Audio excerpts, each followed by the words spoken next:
사도신경으로 신앙 고백 드리시겠습니다. 전능하사 천지를 만드신 하나님 아버지를 내가 믿사오며 그 외아들 우리 주 예수 그리스도를 믿사오니 이는 성령으로 잉태하사 동정녀 마리아에게 나시고 본디오 빌라도에게 고난을 받으사 십자가에 못 박혀 죽으시고 장사한 지 사흘 만에 죽은 자 가운데서 다시 살아나시며 하늘에 오르사 전능하신 하나님 우편에 앉아 계시다가 저리로서 산자와 죽은 자를 심판하러 오시리라. 성령을 믿사오며 거룩한 공회와 성도가 서로 교통하는 것과 죄를 사하여 주시는 것과 몸이 다시 사는 것과 영원히 사는 것을 믿사옵나이다. 아멘. 네, 함께 은혜 나눌 하나님의 말씀 마태복음 15장 37절에서 38절까지의 말씀입니다. 마태복음 15장 37절, 38절 말씀입니다. 말씀을 읽어드리겠습니다. 다 배불리 먹고 남은 조각을 7 광주리에 차게 두었으며 먹은 자는 여자와 어린이 외에 4,000명이었더라. 아멘. 네, 할렐루야. 저는 본문의 말씀 가지고 함께 말씀의 은혜를 나누기를 원합니다. 본문의 말씀은 이제 4,000명을 먹이신 사건, 이른바 이제 칠병이어의 사건이 바로 이제 본문의 내용의 일부입니다.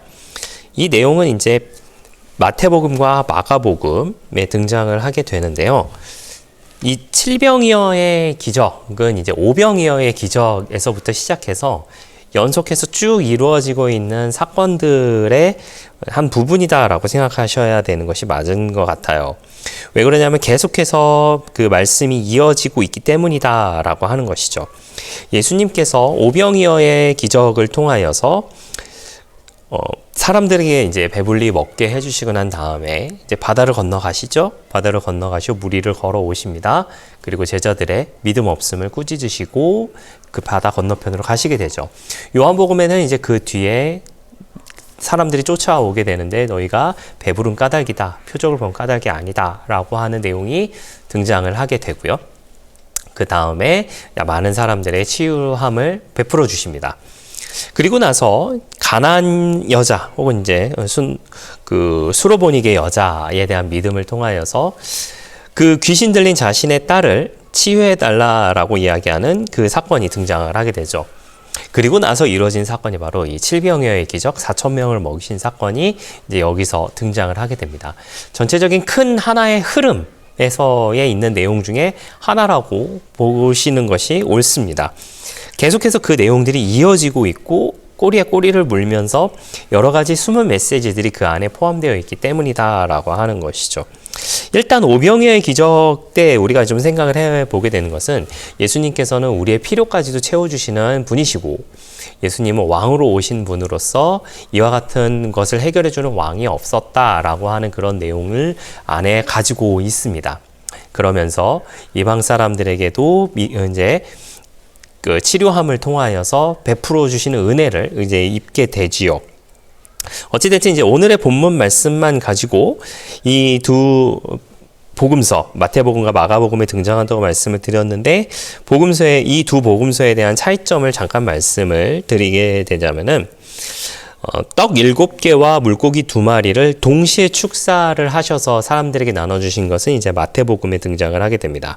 마태복음 15장 36절에 떡 7개와 그 생선을 가지사 축사하시고 떼어 제자들에게 주시니 제자들이 무리에 나눠주었다라고 하는 것으로 이야기를 하고 있어요.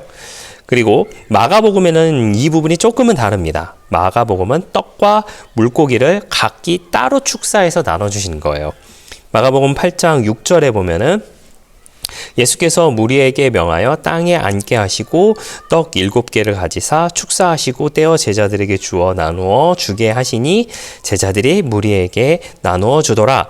또 7절에 또 작은 생선 2마리가 있는지라 이에 축복하시고 명하사 이것도 나누어 주게 하시니, 큰 것 안에서는 큰 차이점은 요것밖에 없습니다. 사실은 다른 부분은 상당히 비슷한 내용들을 많이 가지고 있어요.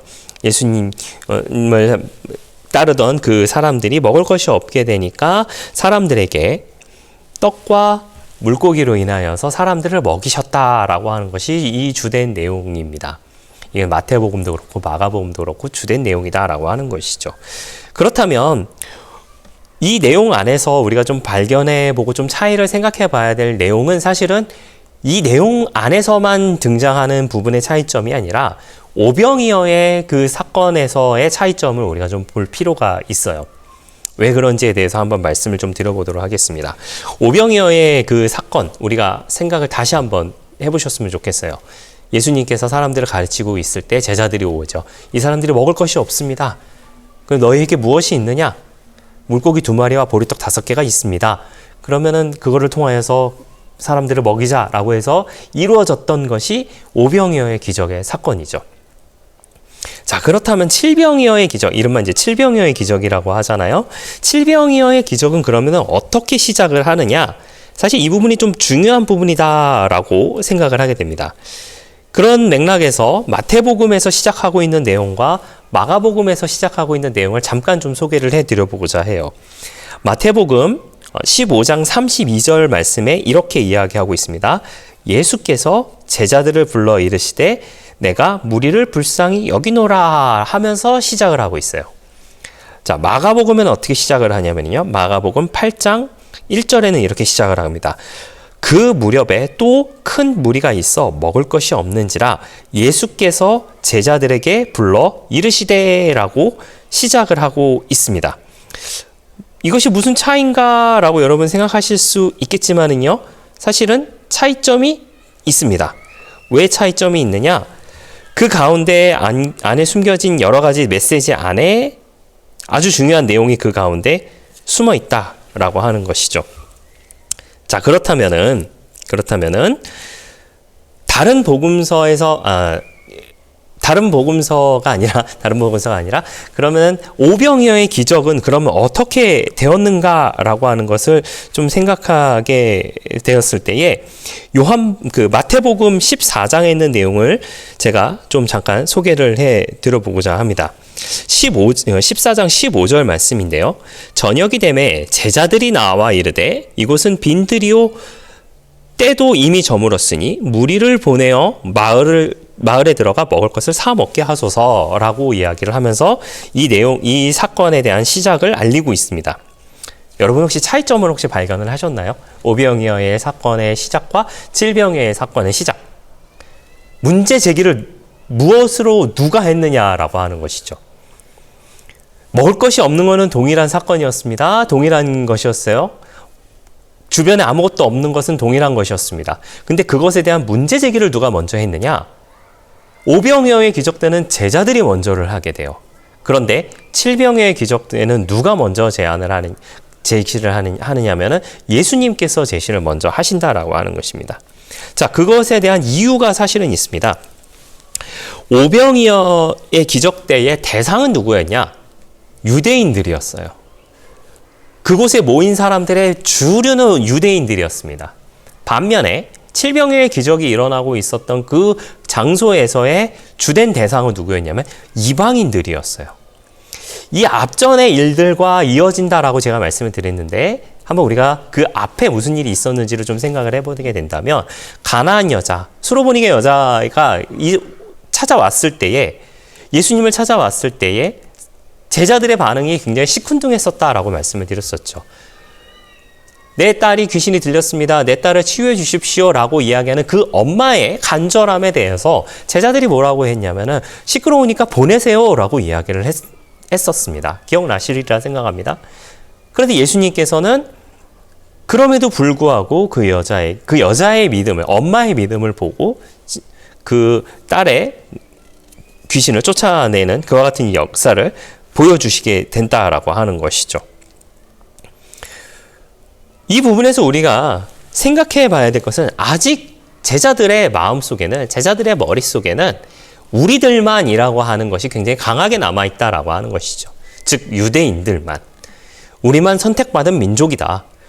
우리에게 왕은, 이 예수님은 우리만의 왕이 될 것이다 라고 하는 그런 잘못된 선민사상이 그 가운데 아직 뿌리 깊게 박혀 있는 상태였다라고 하는 것이죠.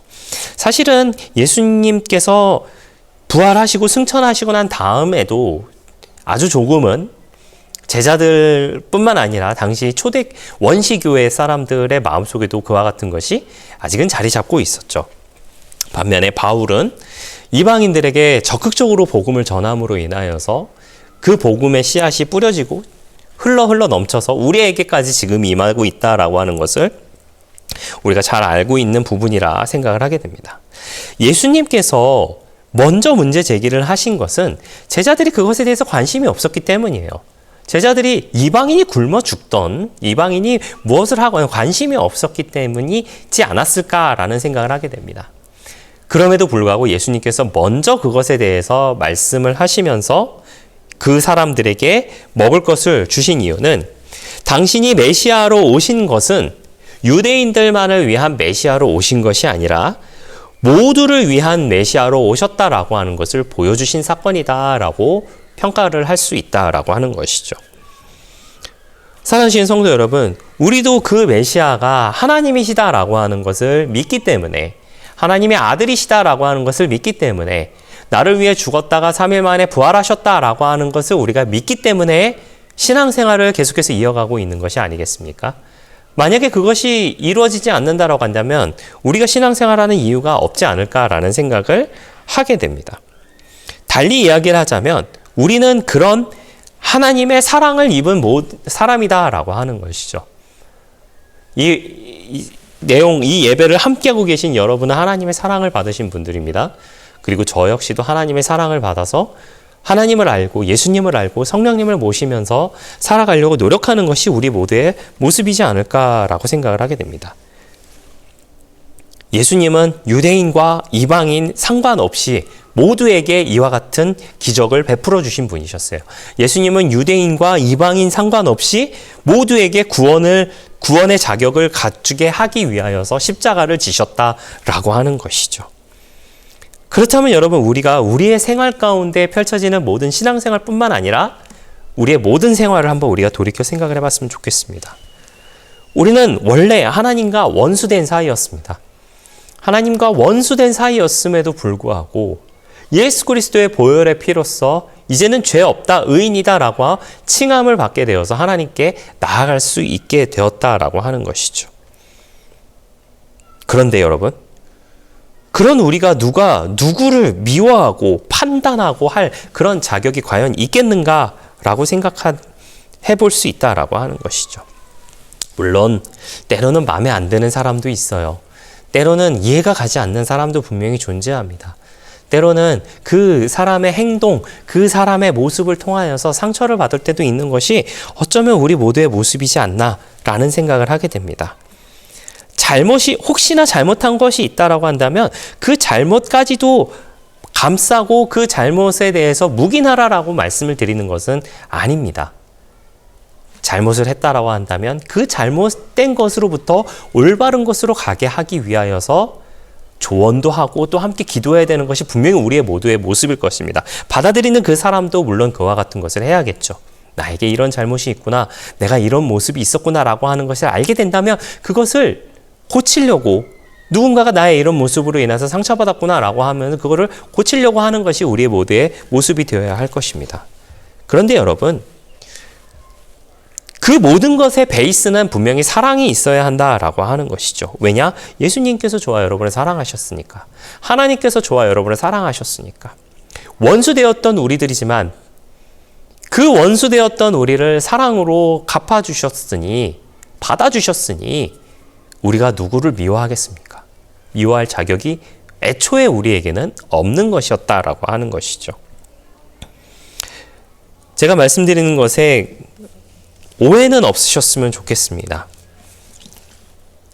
내가 무언가 잘못됐다라고 누군가가 나에게 이야기를 해준다라고 한다면 그것조차도 겸허하게 받아들이고 그것조차도 내가 변화되기 위하여서 노력해야 되는 것이 우리 모두의 모습입니다. 하지만 그것이 미워서 그런 것으로 다가가는 것이 아니라, 정말 미워하는 마음으로 그걸 다가가는 것이 아니라 사랑하는 마음으로, 더 잘 되고자 하는 마음으로 다가가야 하는 것이고, 받아들이는 사람도 그 사랑의 마음으로 그것을 받아들일 수 있는 너른 마음이 우리 가운데 필요한 것은 아닌가라는 생각을 하게 됩니다. 사랑하시는 성도 여러분, 우리는 원래 하나님과 원수되었었습니다. 그런 우리를 사랑하셔서 대신 죽어주시고 부활하신 그 예수님의 모습을 우리가 닮아가야 할 줄 믿습니다. 우리도 서로를 아끼며 서로를 사랑하며 살아갈 수 있는 우리 모두의 모습이 되기를 바랍니다. 예수님은 오병이어의 기적을, 칠병이어의 기적을 유대인들이니까 해주고 이방인이니까 안 해주고 하지 않으셨습니다. 유대인에게도 베풀어 주시고 이방인에게도 베풀어 주셨던 것이 오병이어의 기적, 칠병이어의 기적이었습니다. 모두의 하나님이 되신 것이 예수님의 모습이었습니다. 우리도 그 예수님의 모습을 닮아가서 그 예수님께서 우리를 사랑해 주셨던 그 모습으로 우리도 서로를 사랑하며 나아갈 수 있는 우리 모두의 넉넉한 신앙의 모습 다 되시기를 예수님의 이름으로 부탁을 드리겠습니다. 기도하겠습니다. 좋으신 아버지 하나님 감사합니다. 저희를 주님의 자녀 삼아주시고 또 함께 예배로 영광 돌리게 하시니 감사를 드립니다. 예수님께서는 유대인과 이방인 모두에게 기적을 베풀어 주셨습니다. 그것은 하나님의 사랑을 보여주기 위한 것이었다라고 하는 걸 우리가 기억하게 하여 주시고, 우리도 그 하나님의 사랑을 받은 자로서 그 사랑을 나누며 살아갈 수 있는 우리 모두의 넉넉한 신앙의 모습 다 되게 하여 주시옵소서. 감사를 드리며 예수님의 이름으로 기도했습니다. 아멘. 주기도문으로 마치겠습니다. 하늘에 계신 우리 아버지여, 이름이 거룩히 여김을 받으시오며 나라가 임하시오며 뜻이 하늘에서 이루어진 것 같이 땅에서도 이루어지이다. 오늘 우리에게 일용할 양식을 주시옵고 우리가 우리에게 죄 지은 자를 사하여 준 것 같이 우리 죄를 사하여 주시옵고 우리를 시험에 들게 하지 마시옵고 다만 악에서 구하시옵소서. 나라와 권세와 영광이 아버지께 영원히 있사옵나이다. 아멘.